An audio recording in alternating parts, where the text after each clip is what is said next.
हमें ऐसा देखने में आया है कि कुछ व्हाट्सएप ग्रुप में कुछ लोग वीडियो मिक्सिंग करके पॉलिटिकल इंटेंशन से दूसरों की बदनामी करने के लिए ऐसे वीडियो मिक्सिंग करके तैयार करके वायरल करते हैं।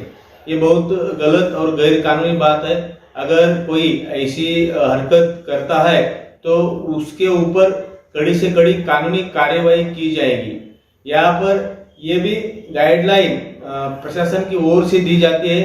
जो भी ग्रुप एडमिन है, व्हाट्सएप के ग्रुप एडमिन अपने अपने व्हाट्सएप ग्रुप एडमिन मोड पे डाल ले और गैर कानूनी गलत वीडियो उसमें ना चलाए और अफवाहों और पॉलिटिकल इंटेंशन से उसमें कोई भी गलत गैर कानूनी काम ना करे।